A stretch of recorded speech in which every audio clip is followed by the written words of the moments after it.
Where did the responsibility, in this fragmented industry, where did the responsibility for professional learning rest? Yeah. Obviously the largest single employer was Railtrack, who became Network Rail, and they would have their own central professional development team as part of their management development, and so they would control part of that.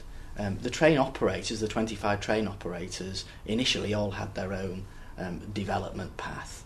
But what happened was, around 10 years ago, there was a realisation at a strategic level, the government recognised it, that there was a loss of skills, there was almost like a loss of learning, and so they set up a new institution. The Institution of Railway Operators was set up, and the government actually, the Strategic Rail Authority, funded the institution on a programme to capture the knowledge from the industry, because there's a real concern that some of the core elements of professional knowledge, as people were leaving the industry, as it had fragmented from British Rail, that it was being lost. So a new institution was set up. They used the existing practitioners, experienced railway operators, and did a corporate learning and knowledge capture process, which they subsequently evolved in a number of ways. They evolved it into an accredited vocational degree with Glasgow Caledonian University, and that is run by Glasgow, but the tutors on it are experienced railway professionals, whether they're train planners or engineers or operating. So it was a specific recognition that the fragmentation of the industry was leading to some real issues in terms of skill fade, and that they needed to do something about it. So was that skill fade? Yes. That phrase? Okay. Yeah, and I think one of the other consequences of the safety culture is that how is learning viewed, and I suppose that safety became so paramount. The focus became on demonstrating competence, and that to some extent a big part of the learning agenda was, can you demonstrate that you are competent either as a train driver or as a conductor or as an operations manager or as a controller, and therefore it was almost kind of the zero was, I'm competent to run this, let's not lose that, let's not fade that. And I did think that it did have consequences in terms of maybe lesser focus on development, on growth, and more a focus on compliance.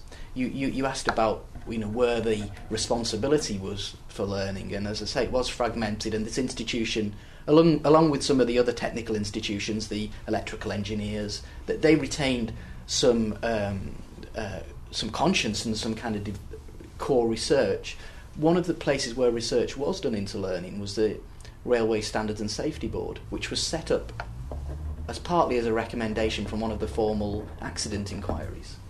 But they did a lot of research on human factors affecting safety, on the cognitive issues affecting train driver concentration, on those whole kind of issues. But again, very much from so research was done, but from a competency agenda. And did that feed back into the content of the learning? Yes, it did. And that they were very active. That was because you would set operational standards, you would set competency standards.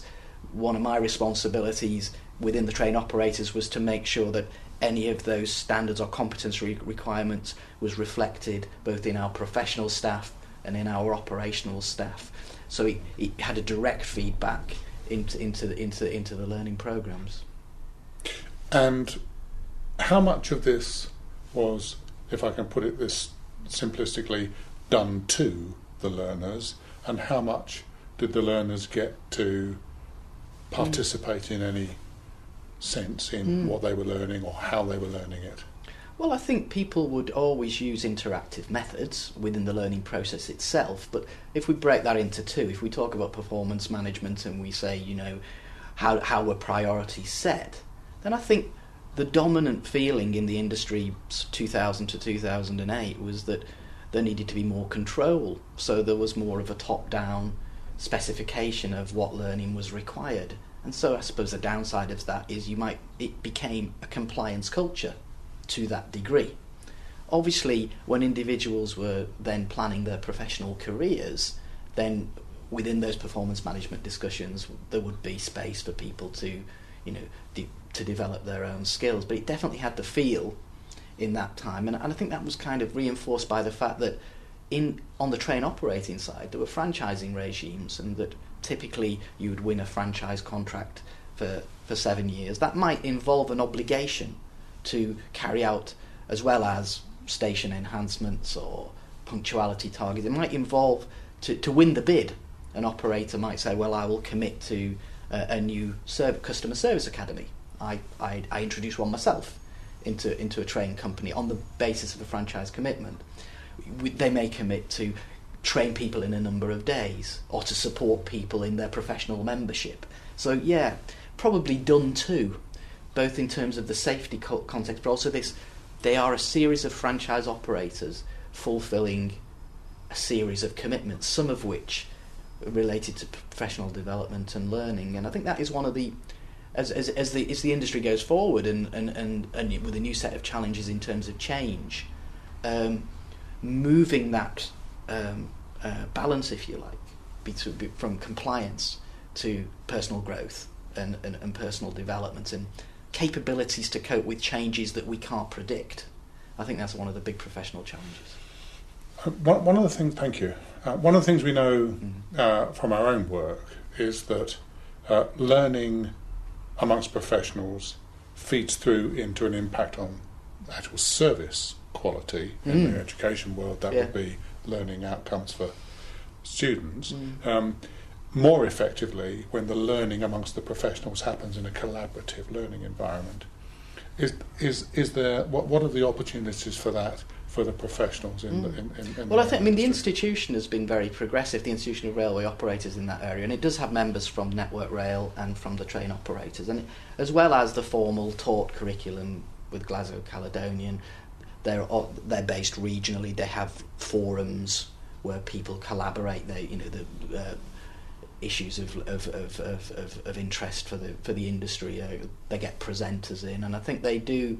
And I think those are as integral as part of the professional developments as the particular taught courses or particular short course modules that people do. So I think I firmly believe that a lot of valuable learning is through shared experience, and therefore, as long as that's within a context of a theory or a context of a framework where they can make sense out of that. So I think it's been I think there's always been that side of experiential learning within the railway industry, whether it was at the start from you learning how to drive a train by sitting next to somebody and learning the things that aren't codified.